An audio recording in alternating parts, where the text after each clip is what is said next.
بسم اللہ الرحمن الرحیم۔ رمضان المبارک کے دروس کے شیڈول کے مطابق آج کا جو ہمارا موضوع ہے وہ گناہگاروں اور عاشقوں کا بڑا محبوب ترین عمل ہے، وہ ہے فضائل دعا، دعا کرنے کی فضیلتیں اور فضائل۔ یہ ایک ایسی نعمت ہے جس کے ذریعے کریم آقا صلی اللہ علیہ وآلہ وسلم نے ارشاد فرمایا، آگے حدیث پاک موجود ہے کہ جتنی مشکلات آئی ہوئی ہوتی ہیں یا آنے والی ہوتی ہیں، اللہ دعا کے بدلے سے ان سب سے حفاظت عطا فرما دیتا ہے۔ قرآن کریم کے مقدس اسباق سے بھی ہمیں دعا کی اہمیت کا پتہ چلتا ہے۔ خلاق عالم نے قرآن کریم کے اندر ارشاد فرمایا، اجیب دعوت الداعی اذا دعان۔ اللہ رب العزت فرماتا ہے میں دعا مانگنے والے کی دعا کو قبول کرتا ہوں جب وہ مجھے پکارتا ہے۔ یہ اللہ خود فرما رہا ہے۔ اور ایک اور موقع پہ میرے رب نے گویا یہ سبق بھی ارشاد فرمایا اور حکم بھی ارشاد فرمایا۔ اللہ رب العزت فرماتا ہے ادعونی استجب لکم۔ اللہ فرماتا ہے ادعونی استجب لکم، فرمایا اے میرے بندو مجھ سے دعا مانگو میں تمہاری دعا کو قبول فرماؤں گا۔ یہ دو آیات مقدسات اس بات کی دلیل قطعی ہیں کہ جو بھی دل سے عجز و انکساری کے ساتھ دعا مانگے میرا مالک اپنے بندے کی دعاؤں کو قبول فرماتا ہے۔ اور پھر آقا علیہ الصلوۃ والسلام کی اگر احادیث مبارکات ہم دیکھیں تو حدیث پاک کے اندر مصطفیٰ کریم صلی اللہ علیہ وآلہ وسلم نے ارشاد فرمایا، اللہ تعالیٰ کے نزدیک کوئی چیز بھی دعا سے بزرگ تر نہیں ہے۔ اللہ رب العزت کی ذات کے قریب اگر کوئی چیز بزرگی والی ہے تو وہ دعا قرار دی گئی ہے۔ اور پھر حدیث قدسی اس حدیث کو کہا جاتا ہے جس کے اللہ اور اس کے بندوں کے درمیان کوئی اور نہ ہو، صرف آمنہ کا لال مدینے والا مصطفیٰ خود بیان فرمائے۔ اللہ رب العزت نے مصطفیٰ کریم صلی اللہ علیہ وسلم تک بات ارشاد فرمائی، مصطفیٰ کریم صلی اللہ علیہ وآلہ وسلم نے وہ ہم تک پہنچا دی، ارشاد فرما کر اسے حدیث قدسی کہا جاتا ہے۔ تو پھر اللہ رب العزت نے ارشاد فرمایا، اے فرزند آدم تو جب تک مجھ سے دعا کرتا رہے گا اور میرا امیدوار رہے گا میں تیرے گناہ کیسے ہی ہوں معاف فرماتا رہوں گا، اور مجھے اس پہ پرواہ بھی کوئی نہیں ہے۔ کیوں؟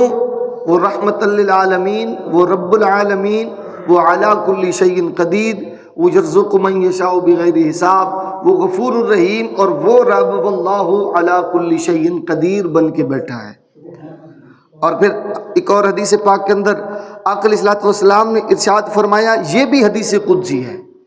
آقا علیہ الصلوۃ والسلام فرماتے ہیں کہ اللہ رب العزت ارشاد فرماتا ہے میں اپنے بندے کے گمان کے پاس ہوں۔ اس وجہ سے کہا جاتا ہے کہ مایوسی کفر ہے۔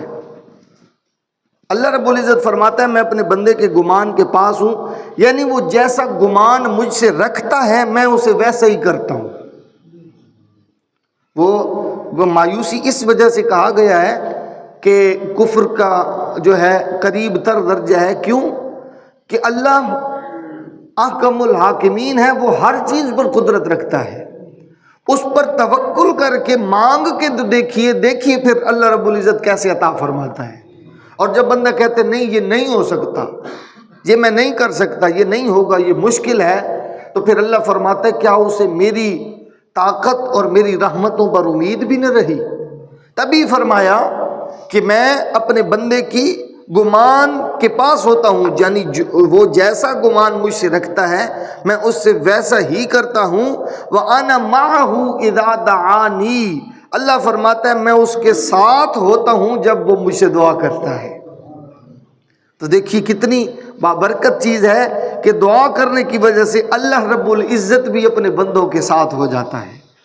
اور پھر حدیث پاک علیہ الصلوۃ والسلام ارشاد فرماتے ہیں کہ بلا اترتی ہے پھر دعا اس سے جا ملتی ہے، بلا اترتی ہے، پھر دعا اس سے جا ملتی ہے، تو دونوں کشتی لڑتے رہتے ہیں، دونوں کشتی لڑتے ہیں قیامت تک، یعنی دعا اس بلا کو قیامت تک اس بندے پر اترنے نہیں دیتی جو اس بندے نے دعا کر رکھی ہوتی ہے۔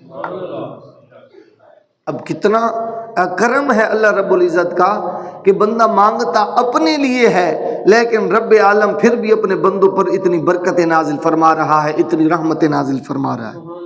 اور آقا علیہ الصلوۃ والسلام کی ایک اور حدیث پاک عبادت گزاروں کے لیے، آقا علیہ الصلوۃ والسلام ارشاد فرماتے ہیں دعا عبادت کا مغز ہے۔ جس طرح جسم کے اندر سر مقام رکھتا ہے، اسی طرح عبادت کے اندر دعا مقام رکھتی ہے۔ مغز عبادت اگر دیکھنا ہو تو وہ دعا ہے۔ اور پھر آقا علیہ الصلوۃ والسلام نے ارشاد فرمایا کیا میں تمہیں وہ چیز نہ بتاؤں جو تمہیں تمہارے دشمن سے نجات دے اور تمہارے رزق کو وسیع کر دے؟ آقا علیہ السلام فرماتے ہیں رات دن اللہ سے مانگتے رہو کہ دعا صلاح مومن ہے، یعنی مومن کا ہتھیار قرار دے گیا، مومن کا ہتھیار قرار دے دیا گیا ہے۔ یہ صبح و شام ہمیں اوراد کے اندر دعا کو بھی شامل کرنا چاہیے۔ آقا علیہ الصلوۃ والسلام ایک اور موقع پر ارشاد فرماتے ہیں، میں مختصر کر کے جلدی سے احادیث مبارکات آپ تک پہنچا رہا ہوں۔ مصطفیٰ کریم صلی اللہ علیہ وسلم نے ارشاد فرمایا دعا سے عاجز نہ ہوں کہ کوئی دعا کے ساتھ ہلاک نہ ہوگا، دعا کرتے رہا کریں۔ اور آقا علیہ الصلوۃ والسلام نے یہ وہ جو میں نے ابتدا میں حدیث بیان کی، آقا علیہ الصلوۃ والسلام کا ارشاد گرامی ہے کہ جو بلا اتر چکی اور جو ابھی نہ اتری، دعا سب سے نفع دیتی ہے، تو دعا اختیار کرو اے خدا کے بندو۔ جو بلا اتر چکی ہے، جو ابھی نہیں اتری، دعا ان سب سے حفاظت کرتی ہے، سب سے نفع دیتی ہے، دعا میں کثرت کیا کرو۔ آقا علیہ الصلوۃ والسلام نے یہ ارشاد فرمایا۔ اور پھر ایک آخری حدیث پاک بڑی مشہور جو احباب نے سنی ہے۔ اب بات یہ ہے کہ دعا تو سارے کرتے ہیں، لیکن کبھی کبھار ہماری دعاؤں میں بڑی کمیاں رہ جاتی ہیں۔ ایک نسخہ جو سید الانبیاء صلی اللہ علیہ وآلہ وسلم سے منقول ہے، جو آقا علیہ الصلوۃ والسلام کے خاص صحابہ کرام نے ارشاد فرمایا۔ حضرت عمر رضی اللہ تعالیٰ عنہ آپ ارشاد فرماتے ہیں کہ دعا جب بندہ کرتا ہے نا تو وہ آسمان اور زمین کے درمیان رہ جاتی ہے۔ اب پھر وہ دعا رب تک کیسے پہنچے، اس کا کیا حل ہے؟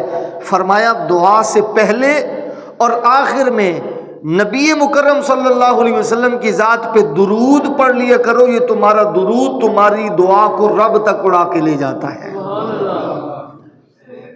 یہ نسخہ جسے نہیں معلوم وہ یاد کر لے کہ جب بھی دعا کریں پہلے سید الانبیاء پہ درود و سلام پڑھیں، آخر پر بھی سید الانبیاء پر درود و سلام پڑھیں۔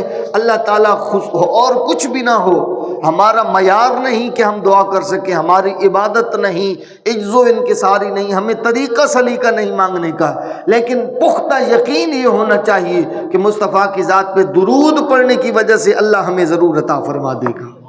تو اللہ رب العزت ہم سب کو کثرت کے ساتھ دعائیں اور التجائیں کرنے کی توفیق عطا فرمائے۔ وما علینا الا البلاغ۔